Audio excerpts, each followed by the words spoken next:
To fa, assalamu alaikum wa rahmatullahi ta'ala wa barakatuh. Turkash. To fa, masu kallon mu da sauraron mu assalamu alaikum wa rahmatullahi ta'ala wa barakatuh.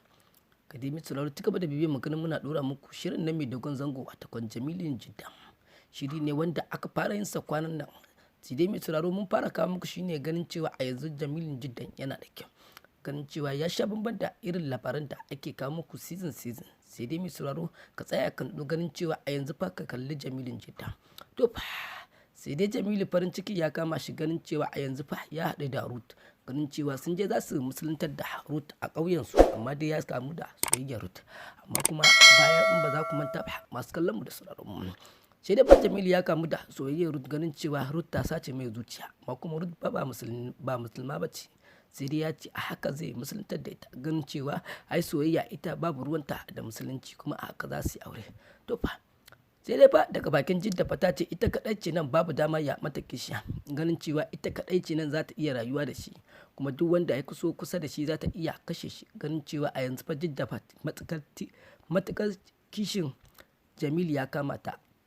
To fa sai dai ita Jidda tana son Jamilu ganin cewa ita zuciya ɗaya take son shi kuma ta fi son sa fiye da yadda take son kanta kuma da mutuwa za ta zo ta ɗauke ta kwara ta ɗauke su biyu ganin cewa ita son da take mai fa.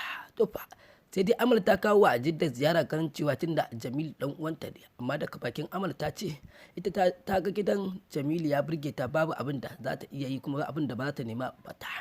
Sai daga bakin Jidda ta ce matukar Amal idan ta zo gidan nan fa babu zaman lafiya ganin cewa Amal babu ita ba Jamilu ganin cewa ko gaisuwa ma bai kamata ta gaishe da shi ba sai ta faɗa wa Jidda ta faɗa mai sai ya gaishe da ita idan ya bata reply fa sai ta da mata da ita ganin cewa Amal fa kar ta sace zuciyar fa Jamilu. To fa sai dai Amal fa an sharɗa mata sharaɗu ganin cewa a yanzu fa idan ta zo gidan Jamilu fa akwai matsala ganin cewa Jidda tana tunanin Amal fa za ta sace mata mijinta take kauna.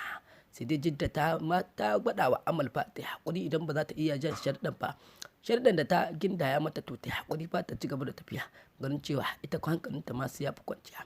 To fa daga bakin Amal dai ta janye ganin cewa ita fa ba za ta iya zama a gidan Jamilu ba ganin cewa matarsa ta bakanta mata kuma ta gaya mata manyan kalamu ganin cewa har da dokoki ba za ta iya zama a cikin gidan nan ba sai dai ta yi musu bankwana ganin cewa a yanzu ita Amal ma za ta koma gida. To fa sai dai daga bakin Jamilu fa shi bai ji daɗi da abin da matarsa ta yi ba Jidda kenan ganin cewa shi fa ya ce daga ita babu wani ƙari sai dai amma mu maza to karfin da sare ne da ba shi da tabbas ganin cewa kawai fa mai sauraro ci gaba da bibiyar mu ganin muna dora muku sharing Jamilin Jidda ganin cewa mai sauraro idan wannan ne ya kasance shigowar ka ta farko sai ka tsaya ka bibiyar mu ganin zamu dora muku cikakken bidiyon wannan shirin mai dogon zango a takwan Jamilin Jidda.